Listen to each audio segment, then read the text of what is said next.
और अब अगली खबर। ईडी की कार्रवाई को लेकर लोकसभा में विपक्ष के नेता राहुल गांधी की भविष्यवाणी पर सियासत शुरू हो गई है। केंद्रीय मंत्री बीएल वर्मा ने उनके दावे पर सवाल खड़े कर दिए। केंद्रीय राज्य मंत्री बीएल वर्मा ने राहुल पर हमला बोला। राहुल अपने कार्यकाल के भ्रष्टाचार भूल जाते हैं और उन्होंने जब कुछ किया नहीं तो डर क्यों रहे हैं। तो राहुल गांधी ने जो सोशल मीडिया पर बातें लिखी थी ईडी कार्रवाई को लेकर कि बाहें फैलाकर मैं ईडी का स्वागत कर रहा हूं, उसी पर यह बीजेपी की प्रतिक्रिया। राहुल गांधी ने ट्वीट करके ये कहा है कि ईडी की नजर है उन पर और उसके साथ साथ उनको गिरफ्तारी करने की तैयारी है, लेकिन चाय बिस्किट भी तैयार है। इस पर बात करने के लिए हमारे साथ केंद्रीय राज्य मंत्री बनवारी लाल वर्मा जी हैं।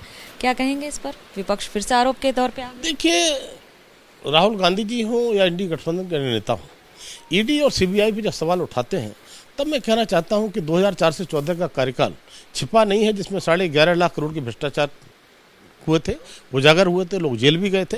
तब मैं कह सकता हूं कि चाहे ईडी हो या सीबीआई हो, जांच एजेंसियां अपना स्वतंत्र रूप से काम करती हैं और जिन्होंने भ्रष्टाचार किया है वो उन्हें डरना चाहिए। भ्रष्टाचार नहीं किया तो डरने की आवश्यकता क्या है? तो इसलिए जांच एजेंसी अपना काम करती हैं और स्वतंत्र रूप से काम करती है। तो बीएल वर्मा को आपने सुना। शिवसेना यूबीटी के राज्यसभा सांसद संजय राउत ने भी राहुल गांधी का समर्थन किया। उन्होंने दावा किया कि राहुल गांधी के खिलाफ ही नहीं पूरे विपक्ष के खिलाफ साजिश रची जा रही है। यानी राहुल गांधी ने जो बातें कही हैं उसके समर्थन में उद्धव गुट।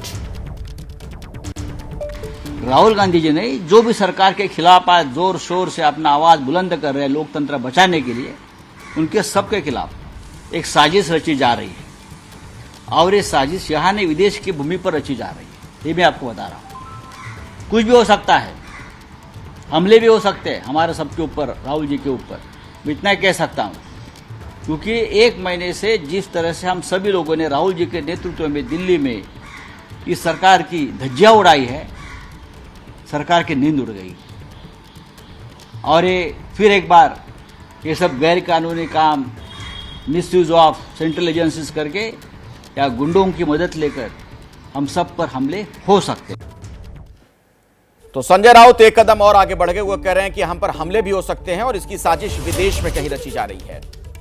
मोदी सरकार में मंत्री हैं गिरिराज सिंह। उनका कहना है कि राहुल गांधी भ्रम फैला रहे हैं। वो सदन के अंदर भी और बाहर भी झूठ बोल रहे हैं और अब तक विपक्ष के जितने नेता हुए उनमें सबसे झूठा नेता राहुल गांधी। मैं समझता हूं देश का दुर्भाग्य है जो राहुल गांधी संवैधानिक पद पर एलओपी हैं। सदन चल रहा है, सदन के अंदर तो झूठ बोलते ही हैं, सदन के बाहर भी भ्रम फैलाने का काम किए हैं। उन्हें चुनौती देता हूं कि वो बताएं कि कौन अधिकारी उनको फोन किया है। ये शर्मिंदित हैं, दुनिया से जात का पूछते अपना जात बचाने से भाग रहे हैं। ये शर्मिंदित होकर के दुनिया में भ्रम फैलाने का काम, इससे बड़ा झूठा कोई आज तक एलओपी नहीं पैदा लिया है। संवैधानिक पद पर बैठा व्यक्ति, हाउस चल रहा है, उसके बाद ऐसा झूठ बोलना। आइए सीधे मैं आपको लिए चलता हूं। मेरे साथ मनोज्ञा लोयवाल मेरी सहयोगी इसी खबर पर मौजूद हैं। मनोज्ञा, राहुल गांधी बहुत गंभीर आरोप लगा रहे हैं और साथ में ये भी कह रहे हैं कि मैं बाहें खोलकर ईडी का स्वागत करूंगा, मैं इंतजार कर रहा हूं। लेकिन बीजेपी के जो तेवर नजर आ रहे हैं उससे लग रहा है कि बीजेपी साफ तौर पर यह कहना चाह रही है कि राहुल गांधी का एक पॉलिटिकल स्टंट भर है।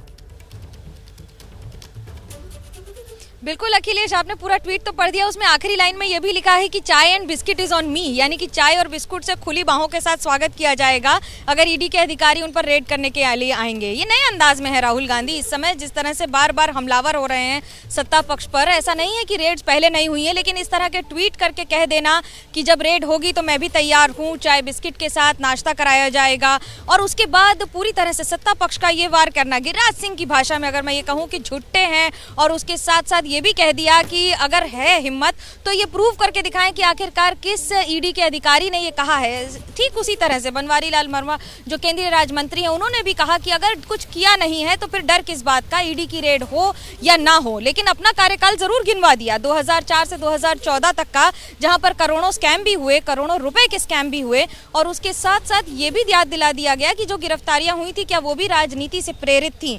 तो ये बात तो सही है कि ईडी और एजेंसियां अपना काम लगातार करती रहेंगी, लेकिन उसके बीच में जिस तरह से राजनीति हो रही है, खासतौर से उस कालखंड में जिस समय लगातार अभी संसद जारी है, मानसून सत्र चालू है और उसके बाद पहली बार संसद बैठी है मोदी 3.0 में, तो आप कल्पना कर सकते हैं कि किस तरह से अभी राजनीति में एक और सत्ता पक्ष और दूसरी ओर प्रतिपक्ष।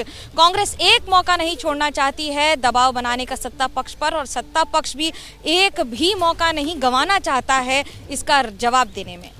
शुक्रिया मनोज्ञा इस जानकारी के लिए आपका। लेकिन दर्शकों को याद होगा किसी जमाने में अरविंद केजरीवाल भी खूब इसी तरीके के आरोप लगाते थे कि ईडी उन्हें गिरफ्तार कर सकती है, गिरफ्तार कर सकती है, और बाद में वाकई में ऐसा हुआ, गिरफ्तारी उनकी हो भी गई। तो क्या राहुल गांधी के साथ भी ऐसा कुछ हो सकता है?